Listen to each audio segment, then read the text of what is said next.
Okay, hello everyone. Good morning. Hello, good And morning. I'm Angel. I will be your moderator for today's session. And today we will share our virtual background. Who would like to start first? Can I start first? Yeah, sure. Okay, apologies. This is not the accurate representation of what this picture of the picture, but I would like to say that this is based on what I found is the term mabar. Mabar meant to be it's an Indonesian slang, and it refers to playing together. And you already know this, right? You guys play on your smartphones, playing Mobile Legends, PUBGs and stuff. And most of that time, you have to play together in person, playing on your smartphone. Sometimes not only two people, but more than two people, of course. But so,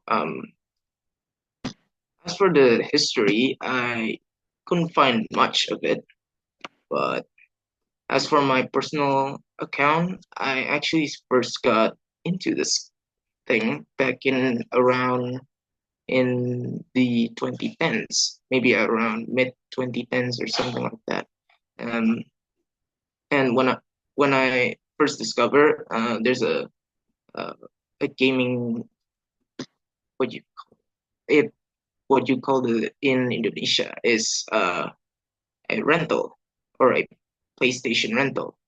So because when you see um, there's a uh, the name of the place and they often call it PS rental. So I usually come up there very often, um, mostly because that was the first time I got to play a PS3. And so it seems to honest that this is also where I got to play some of the new stuff that came out. And as for a lot of people, that's like a common uh, after school uh, playground or something.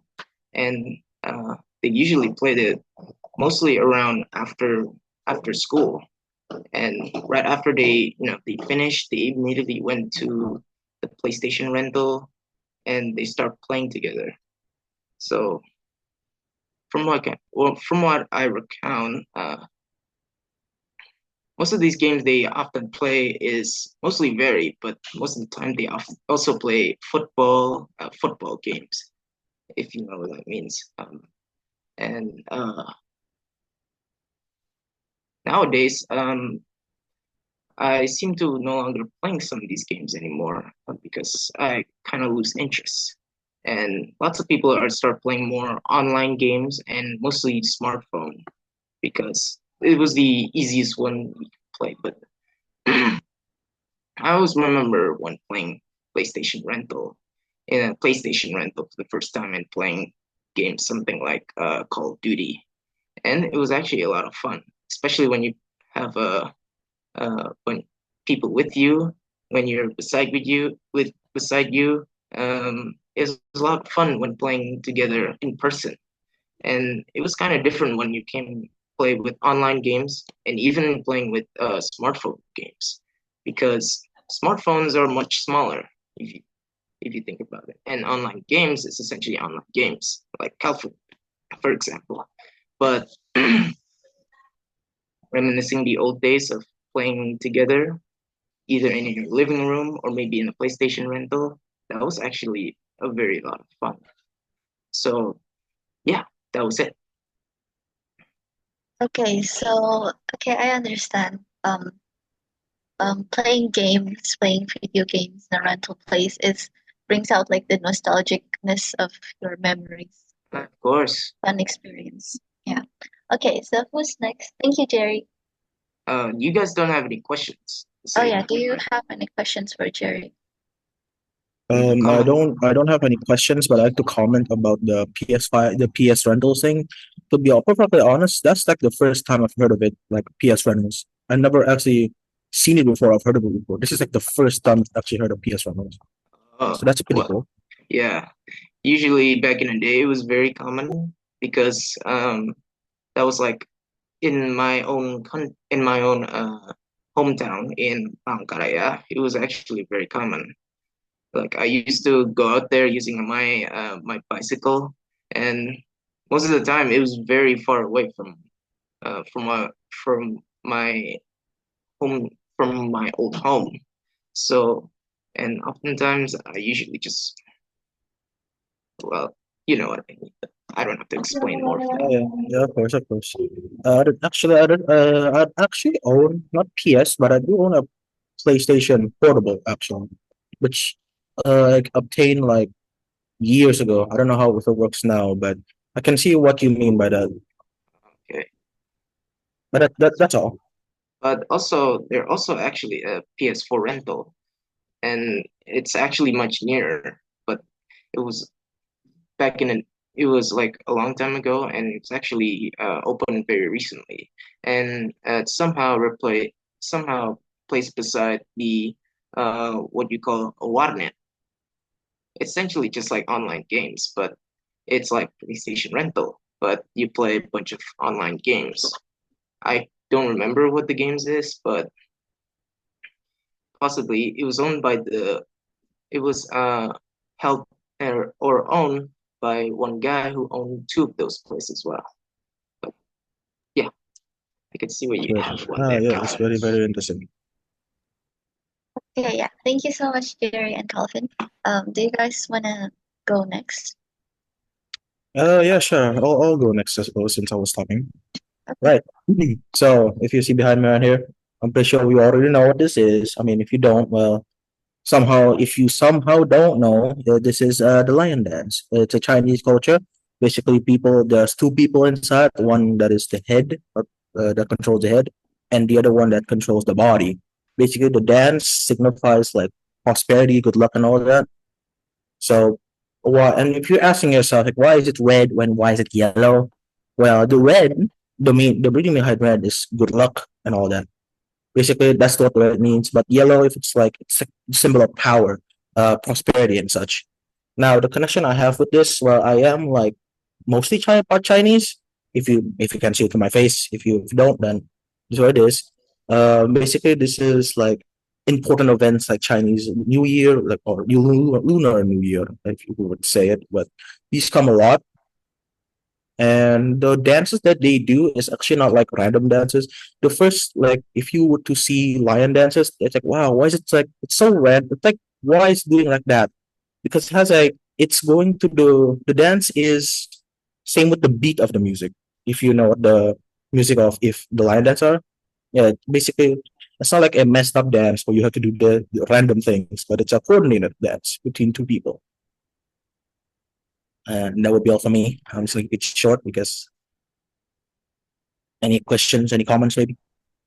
That's right. Yeah, that was that was actually pretty good. But I would like to say, I don't know about that, but does this always does this actually happen in Indonesia? Maybe rarely or something. I mean, I don't know if like most like the main races, Indonesia would do it, but the people who are half maybe half the part Chinese Indonesian will have this. I would have this in like certain events. Let's see. Okay. Yeah, even when I was like really young, Barongsai would come to my neighborhood for like and then we give them ang pao. So yeah, it's a tradition. Okay, so I think I want to start next. So behind me, I think we all already also know this is R.A. Kartini. So today I'm going to talk about Hari Kartini. So Hari Kartini is celebrated annually on April 21st in Indonesia in honor of Raden Ajeng Kartini. She is a national heroine and a pioneer of women's rights and education. And Kartini is born in 1876, and she challenged the societal norms of her time and advocating education and empowerment in women in Indonesia. And usually for Hari Kartini, we celebrate by using batik. Young girls are engaged in a reading session, and it symbolizes the education from Kartini Championship. And the setting is colorful and reflect the festive nature of the day. And then for me, Kartini Days is more than just a commemoration of Kartini's or herself, but it's also a reflection of Indonesia commitment to gender equality and women empowerment. Because back in the days, women were only supposed to take care of themselves, cook, and do basically they are lower than men. So Kartini kind of challenged that belief, and yeah, she died pretty young when she was only 25, but she also was able to establish a lot of things like the first school in Indonesia for women, and then she was the first journalist and the first um, anthropologist in Indonesia. So yeah, she has gone through a lot. She has established a lot of things, and celebrating Kartini's Day remind me that the importance of breaking barriers and encouraging women around me to embrace their potential in all areas in life, whether it's through art, science, or leadership, or literature, or whatever. And yeah, that is all for me. Do you have any questions? Oh yeah, I like to say that um as for me, I also have the Rakandas experience, but this was all the way back in high school and SMA. Um, it's only about once at a time to celebrate Hari Kartini, but I also thought this was also related to what you call Teacher's Day, because basically Kartini is an advocate for bringing education for women, and that's actually pretty clear. And we used to do that whenever we actually celebrating our homework teacher and also other teachers as well. And yeah, but nowadays we seem to actually forget about that. But that was it. Okay, thank you, Jerry. Um, yes, Kiel. My question is, why is that every cartoon days there are always competitions such as fashion and drawing? Because Kartini is a pioneer in education. So to commemorate her day, we we kind of have like challenges and we educate people. So the girls and people that they can learn from it basically. And I want to talk more about Kartini because I've researched it a bunch, but it's like there's not enough time. So I think we should just move to Kiel. Okay, okay. Good morning, everyone. Let me introduce myself. My name is Ezekiel. My picture is Mangakol Holi. Mangakol Holi is a tradition carried out by the Toba Batak people, which means digging grapes or dismantling grapes to collect remaining bones. Traditional elders refers to elders in a society who are considered to have knowledge, wisdom, and experience regarding tradition, custom, culture, and norms. An example, Parhata King and Drak King. And religious elders refers to religious leaders or elders who are respected for their knowledge of religion, teaching, and practice. For example, in Christianity, there are priests. In Catholicism, there are priests. In many cultures, especially those with strong kinship or tribal system, clan refer to a group of family who are share a common etc., etc., or lineage, while community is broader, encompassing a group of people living in a particular area or sharing a common identity and values. For example, extended family and relatives when specific time for implementation and customary or tradition calendar. This all for me. Okay, so thank you, Kiel. So this is a burial rite, right? So it's a tradition where you yeah. Have you ever tried to do this ritual from your home country? What's your personal connection with it? Can you repeat, Jill? What's your personal connection with it?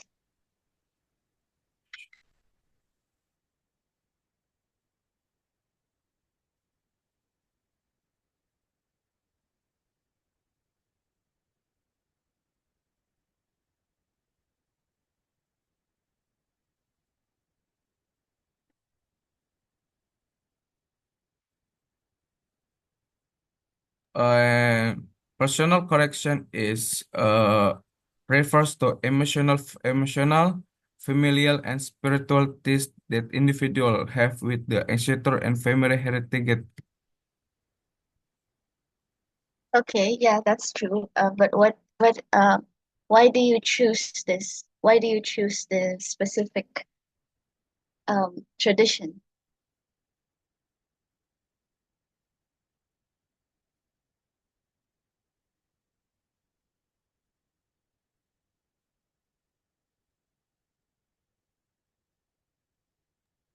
Sorry for interrupting. I just want to say that there's a minute and 30 seconds left. So please Yeah, okay. be quick.